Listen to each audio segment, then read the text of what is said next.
আসসালামু আলাইকুম, hello everyone.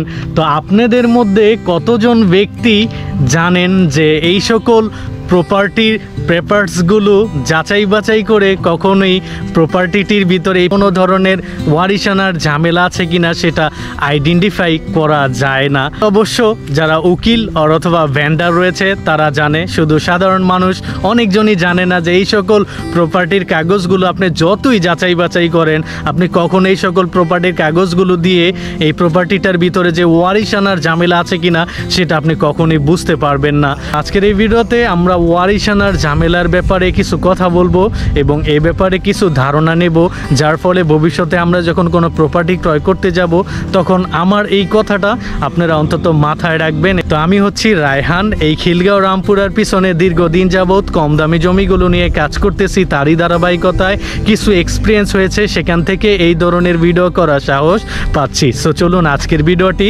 শুরু করা যাক। তো দর্শক, একটি প্রপার্টি কেনার পরে যতগুলো ঝামেলা আপনি পড়ুন না কেন, সবচেয়ে দীর্ঘতম এবং সবচেয়ে বড় ঝামেলা বা সমস্যা হচ্ছে ওয়ারিশানার সমস্যা। যেই সমস্যাটি যদি আপনি পড়ে যান তাহলে আপনাকে 10 বছর 20 বছর 30 বছর মামলা মোকদ্দমা করেও হয়তো অনেক সময় আপনি এটা সমাধান করে আসতে পারবেন না। আর এই ওয়ারিশানার ঝামেলা নিয়ে বাংলাদেশে যতগুলো থানা রয়েছে সেখানেও যদি আপনি কোনো কমপ্লেন নিয়ে যান যে আমার ভাই আমার জমিটা দখল করে ফেলেছে অথবা করে ফেলেছে, তাহলে আইন শৃঙ্খলা বাহিনী তারা বলে দেবে যে আপনি কোর্টে গিয়ে মামলা করেন। এখন সিভিল কোর্টে গিয়ে এই সকল যখন আপনি মামলা করে দিবেন, উচ্ছেদ মামলা হোক বা যেই কোনো মামলা হোক, তখনই কিন্তু আপনি বিশাল একটি লং টাইম আপনাকে কোর্ট কাছারিতে দৌড়াদৌড়ি করে আপনার একের সারা জীবনটাই সেখানে একটি ব্যয় করতে হবে। তাহলে বুঝতে পারছেন ওয়ারিশার ঝামেলাটা কত বড় ঝামেলা।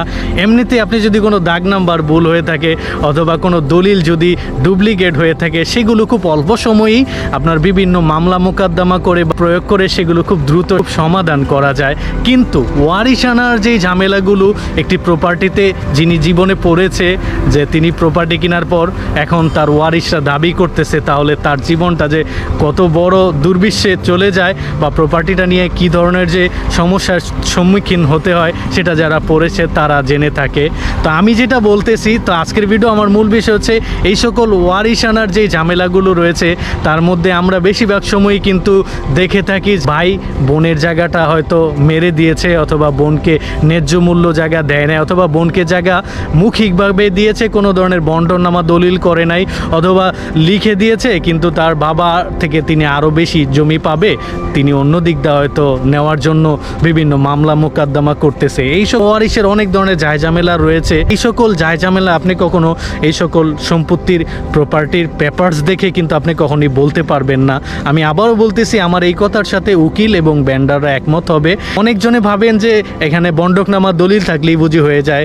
বন্টকনামা দলিলেও কিন্তু অনেক সময় ওয়ারিশানার ঝামেলা আপনি কি আইডেন্টিফাই করতে পারে না, কারণ বন্টকনামা দলিল করতে হবে 5 জন থেকে এখন করেছে 4 জন। এক ভাই তাদের সাথে এমন ঝগড়াঝাটি যাকে তিনি বন্টকনামা দলিলে নিয়ে আসতেই পারে নাই, তাহলে সেই প্লটটার অবশ্যই সেখানে ওয়ারিশানার ঝামেলা থেকে যাবে, কিন্তু আপনি ধরতে পারবেন না।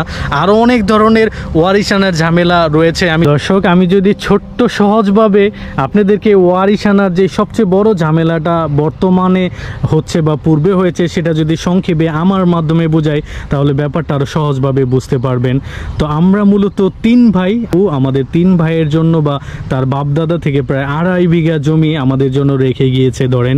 তো সেই 2.5 বিঘা জমি কোথাও আছে 8 কাঠা, কোথাও আছে 5 কাঠা, কোথাও আছে 10 কাঠা, এভাবে বিভিন্ন জায়গায় মিলে আমাদের জন্য 2.5 বিঘা জমি রেখে গিয়েছে। এখন আমরা 3 ভাই, দেখেন ব্যাপারটা যে আমরা 3 ভাই, এই যে একটা প্লট দেখতে পাচ্ছেন, ধরা যাক এই প্লটটাই এখানে 8 কাঠা। এখানে আমার আব্বু বলে গেল যে বড় ছেলে এই প্লটটা সে অর্ধেক দিয়ে দিলাম তাকে, লিখিত না এমনি মৌখিকভাবে দিল যে এটা সে এখন এটাতে সে বিভিন্ন কাজকর্ম করে চলতে পারবে বা এটাতে সে কিছু করুক। এখনও কিন্তু সে লিখিত দেয় নাই, জাস্ট বাবা থাকাকালীন সময়ের কথা বলতেছি। আর আমার মেজো ভাইকে ওই পাশে দিয়েছে 4 কাঠা ধরেন, তো আমাকে দিয়েছে 4 কাঠা আর মেজো ভাইকে দিয়েছে 4 কাঠা, টোটাল 8 কাঠা দিয়ে গেল। এছাড়াও কিন্তু আমাদের আরও অনেকগুলো প্লট আছে। ছোট ভাইকে আমার আব্বু এই ধরা যাক এই প্লটটা দিল, এখানেও 4 কাঠা দিল। এখন বাকি যে প্লটগুলো রয়েছে সেইগুলো তো এভাবে দিল। তো বন্ডকনামা হয় কি যে এভাবে যে এই 4 কাঠা থেকে 2 ভাই নেবে। এখন আমার ছোট ভাই, আমরা 2 ভাই বন্ডকনামা করলাম, কিন্তু আমার ছোট ভাই বন্ডকনামা আসতে চায় না, তার সাথে আমাদের একটা ঝগড়াঝাটি রয়েছে। এখন আমরা 2 ভাই যদি বন্ডকনামাটা করে ফেলি, কিন্তু ছোট ভাইয়ের কারণে কিন্তু এখানে একটা ওয়ারিশ আনার ঝামেলা থেকেই যায়। এই বন্ডকনামা কিন্তু অনেক সময় আপনার গ্রহণযোগ্য হবে না, কারণ ওয়ারিশদের সবাইকে নিয়ে কিন্তু বন্ডকনামা করতে হয়। আপনাদের মধ্যে অনেকজন আছেন ওয়ারিশদের সবাই কিন্তু একত্রিত হয় না, এক ভাই আরেক ভাইয়ের সাথে ঝগড়াঝাটি, মারামারি, বিভিন্ন সমস্যা, অথবা একটু রক্তারক্তি হয়েছে অথবা খুনাখুনি হয়ে গেছে এরকম ভাই এই জমি নিয়েই। তো আমি সংক্ষেপে বুঝালাম, এখানে আরও অনেক কিছু আছে। তাই আমি সবাইকে বলছি, প্রপার্টি ক্রয় করার ক্ষেত্রে প্রপার্টি যার থেকে নিচ্ছেন তার আত্মীয় স্বজন থেকে সেই প্রপার্টিটার ব্যাপারে জানতে চাইবেন, তাহলে আপনাদের মোটামুটি অনেক ক্লিয়ার হয়ে যাবেন। এই কাগজ দেখে কখনই আপনি প্রপার্টিকে আপনি যাচাই বাছাই করে সমস্যা রয়েছে কিনা সেটা পাবেন না।